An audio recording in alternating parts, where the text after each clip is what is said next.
दोस्तों आपने सुना होगा कि इस दुनिया में वही लोग बहुत आगे बढ़ पाते हैं जिनका दिमाग तेज होता है। इस 10 मिनट के वीडियो की सबसे खास बात यह है कि इसमें आपको अपना दिमाग तेज करने के लिए यानी कि ज्यादा इंटेलिजेंट बनने के लिए एक भी ऐसा टिप या ट्रिक नहीं बताया जाएगा जिसमें कहा जाए कि आप सुबह बादाम खा लो या इतनी बजे उठो, इतनी बजे सो जाओ। लेकिन इसके बाद भी वीडियो के एंड तक आप अभी की तुलना में ज्यादा तेज बन जाओगे। और दोस्तों मैं बड़े कॉन्फिडेंस से ये बात कह सकता हूँ कि आप में से अधिकतर लोग तेज होने का ठीक से मतलब भी नहीं जानते होंगे। जब भी आप सुनते हो कि यार वो लड़का बड़ा तेज है, वो लड़की बड़ी तेज है, तो आप में से अधिकतर लोग यही सोचते हो कि या तो वो बंदा पढ़ाई में तेज है या फिर बात करने में तेज है, जबकि तेज होना इन सबसे बहुत अलग है। और इसलिए इस वीडियो को मैंने बहुत रिसर्च करके बनाया है। तो मुझे आपसे कोई लाइक या कमेंट नहीं चाहिए, बल्कि आप सिर्फ इसको ध्यान से देखो और समझो। और मैं आपको गारंटी देता हूँ कि इसको पूरा देखने के बाद आपके दिमाग में एक भी ऐसा डाउट नहीं बचेगा कि यार मैं अपने आप को तेज कैसे बनाऊं। क्योंकि हो सकता है आप में से कुछ लोगों को इस वीडियो को देखने के बाद ऐसा लगे कि यार वो तो पहले से ही तेज है। तो दोस्तों तेज बनने के लिए आपको सबसे पहले ये समझना पड़ेगा कि तेज दिमाग का मीनिंग क्या होता है।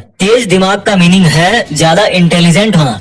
और इंटेलिजेंट का मतलब क्या होता है? इंटेलिजेंट दो चीजों से मिलकर बनता है। किसी भी चीज को या क्वालिटी को अच्छी तरह से फटाफट एक्यूरेटली सीखना और उसी फिर सीखे हुए नॉलेज को फ्यूचर में जरूरत पड़ने पर सही ढंग से सही जगह पर काम में लेना।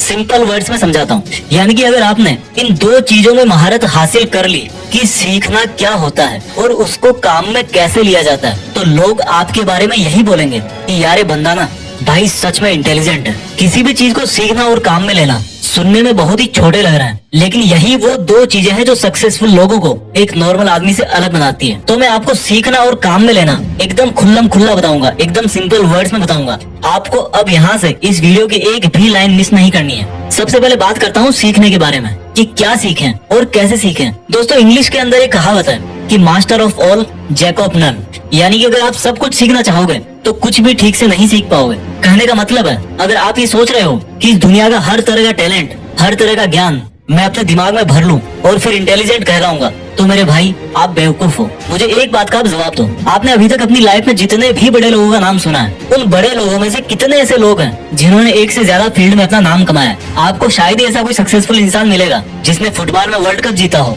उसी बंदे ने म्यूजिक के अंदर भी ऑस्कर अवार्ड जीता हो, और फिर उसी बंदे ने कोई साइंटिफिक आविष्कार भी किया हो। मेरे भाई जो बंदा इंटरनेशनल फुटबॉल स्टार प्लेयर है ना, उसने सिर्फ और सिर्फ फुटबॉल के मैदान में पूरी उम्र पसीना निकाला है। जिस बंदे ने म्यूजिक में ऑस्कर अवार्ड जीता है, उसने हर दिन और रात सिर्फ और सिर्फ म्यूजिक के अंदर ही लगाया है। जिस बंदे ने किसी नई साइंटिफिक चीज का आविष्कार किया है, उसने हमेशा अपना टाइम अपने साइंटिफिक एक्सपेरिमेंट्स में ही लगाया है। और यही वो एक चीज है जो उनको उस फील्ड में एक आम आदमी से बहुत ज्यादा इंटेलिजेंट बनाती है। जी हाँ, इंटेलिजेंट। इंटेलिजेंट का मतलब ये नहीं है कि सिर्फ अपनी स्कूल लाइफ में हमेशा टॉप करने वाला ही जिंदगी में इंटेलिजेंट कहलाता है। हर वो बंदा जो किसी भी एक फील्ड के बारे में औरों से ज्यादा जानता हो और औरों से ज्यादा करके दिखा सकता है, वो ही असली इंटेलिजेंट कहलाता है। लेकिन हमारे साथ क्या होता है, जब हम टीवी में क्रिकेट देखेंगे तो सोचेंगे कि यार मुझे तो बस क्रिकेटर ही बनना है। एक साल बाद आपका फ्रेंड आईएएस बन जाता है तो आप सोचोगे कि यार अब तो मुझे आईएएस ही बनना है। फिर एक साल बाद आपका कोई दोस्त बहुत बड़ी सक्सेसफुल वेबसाइट बना देता है तो आप सोचोगे कि यार अब तो मुझे वेबसाइट ही बनानी है। इसलिए दोस्तों सबसे पहले आपको ये समझना पड़ेगा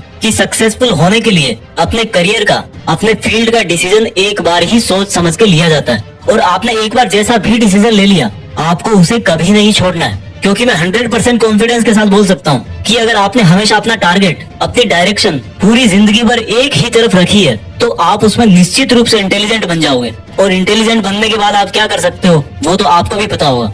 इसलिए आपको अगर इंटेलिजेंट बनना है तो सब कुछ नहीं सीखना, सिर्फ वही सीखना है जिससे आपका टारगेट पूरा होगा, जिससे आपको वो रिजल्ट मिलेगा जो आप चाहते हो। अगर आपको लगता है कि आपको एक्टिंग सीखनी है तो मरते दम तक आपके दिमाग में हर सेकंड, हर मिनट यही चलना चाहिए कि मुझे सिर्फ एक्टिंग ही करनी है और कोई सेकंड थॉट नहीं है मेरे पास। और ऐसे ही सोच सोच करके आपको अपनी एक्टिंग दिन प्रतिदिन सुधारते रहना है। अगर आपका ड्रीम डॉक्टर बनना है तो आपको हर हाल में यही सोचना है कि मेरे लिए डॉक्टर से बड़ी कोई चीज नहीं है, और आपको सिर्फ और सिर्फ अपनी डॉक्टर वाली इंटेलिजेंस पर ही ध्यान देना है। मैं आपको कील का एग्जांपल देता हूँ। कोई भी कील आगे से जितनी नुकीली होगी वो उतनी ही आसानी से और उतनी ही अंदर तक दीवार में चली जाएगी। तो कील के नुकीले सिरे का मतलब है आपका जो भी फील्ड है, आपकी लाइफ का जो भी टारगेट है, या जो आपने सोचा है कि मुझे यही करना है, आपको सिर्फ उसी पर ही ध्यान देना है, उसी को शार्प करना है, उसी को परफेक्टली सीखने की कोशिश करना है। तो जब आप ये डिसाइड कर लो कि सीखना क्या है तो फिर बात आती है कि उसको सीखे कैसे। आपको एक बहुत ही सिंपल तरीका बताता हूँ। आप जिस भी फील्ड में इंटेलिजेंट बनना चाहते हो,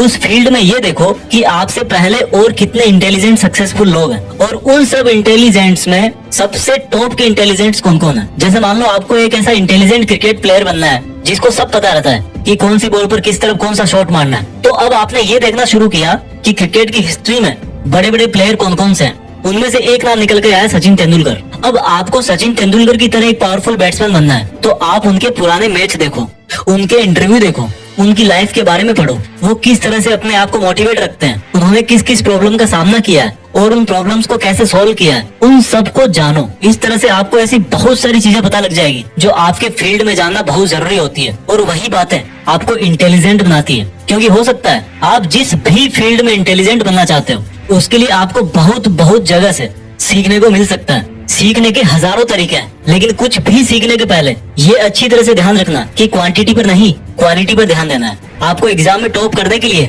50 किताबें पढ़ने की जरूरत नहीं है, सिर्फ 5 किताबें चूज करो अच्छे राइटर्स की, एग्जाम निकाल दोगे।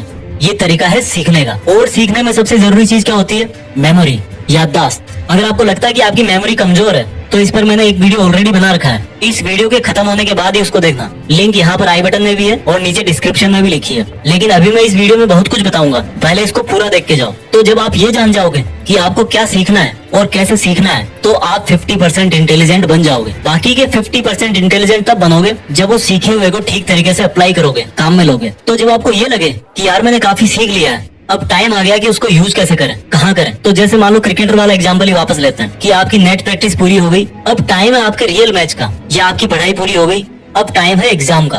तो अब आपकी मेहनत को काम में कैसे लें? आपको सबसे पहले अपने आप को वर्तमान में रखना है। आपने क्रिकेट की प्रैक्टिस बहुत अच्छी की, लेकिन रियल गेम के टाइम आपका ध्यान पिछले मैच की कमजोर परफॉर्मेंस पे जा रहा था। आपने एग्जाम की तैयारी बहुत अच्छी की, लेकिन आपका ध्यान रिजल्ट पे जा रहा था कि रिजल्ट में डाउन हो गया तो पापा बहुत मारेंगे। यानी कि आप में वो कैपेबिलिटीज है, लेकिन आप उस टाइम पर फोकस नहीं कर पा रहे। और जब इतनी प्रैक्टिस करने के बाद भी आप एग्जाम में फेल हो जाते हो, तो कोई आपको इंटेलिजेंट बोलेगा? नहीं बोलेगा ना। तो आपको प्रेजेंट में रहना है। हमेशा यही सोचना है कि जो काम मैं अभी कर रहा हूँ, मुझे नहीं पता पास्ट में क्या हुआ था, फ्यूचर में क्या होगा, वो सब मैं बाद में देख लूंगा।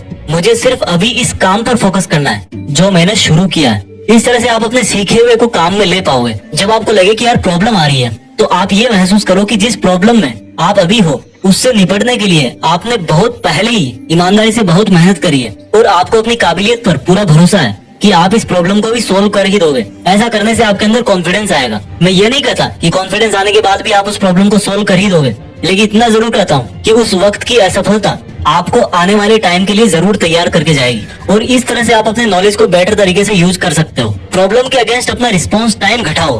किसी भी प्रॉब्लम को जितना शुरू में सोल्व कर दोगे ना, फ्यूचर के लिए उतना ही अच्छा होगा। क्योंकि जैसे जैसे टाइम ग्रो करता है, प्रॉब्लम की साइज भी बढ़ती रहती है। जब भी आप अपने नॉलेज को यूज करते टाइम अटक जाओ, तो इसमें कोई बुराई नहीं है कि आप फिर से अपने नॉलेज के, अपने प्रैक्टिस के मोड में वापस जाकर उसको सुधारो। दोस्तों ध्यान रखना, सीखना और उसको काम में लेना, ये दोनों प्रोसेस हमेशा पैरेलल ही चलती है। ऐसा नहीं कि आप कुछ सीखने के बाद फिर कुछ नहीं सीखोगे। इसलिए जब भी आपको लगे कि यार मेरी ट्रेनिंग में या मेरी प्रॉब्लम सॉल्विंग एबिलिटी में, मेरी ग्रोथ में कोई कमी रह रही है, तो आपको फिर से लर्निंग को और मजबूत बनाना है। दोस्तों आपने कई बार सुना होगा कि जब पहले सर्कस में किसी नए शेर को लेना होता था, तो शेर के बच्चे को लिया जाता था, क्योंकि ये माना जाता था कि अगर बड़े शेर को लेंगे तो उसको सिखा नहीं पाएंगे। लेकिन इंटेलिजेंट बनने में ऐसा बिल्कुल नहीं है। आप चाहे लड़का हो चाहे लड़की हो, आप चाहे 20 के हो या 60 के हो, आप हमेशा अपने आप को ज्यादा से ज्यादा इंटेलिजेंट बना सकते हो। और अगर आपको मेरी बातें सुन के ऐसा लगा कि आप में भी कोई खूबी है, आप भी ऐसा कुछ जानते हो जो हर कोई नहीं जानता, तो मेरा यकीन मानो आप भी एक तरह के इंटेलिजेंट हो। उस इंटेलिजेंस को और बढ़ाओ। और अगर आपने अभी तक अपने अंदर ऐसी कोई खूबी नहीं ढूंढी है, तो कोई एक चीज फिक्स करो, उसको सीखो और सही ढंग से काम में लो। और जब इंटेलिजेंट बन जाओ, तो देश में अपना नहीं बल्कि दुनिया में देश का नाम करो। जय हिंद, वंदे मातरम।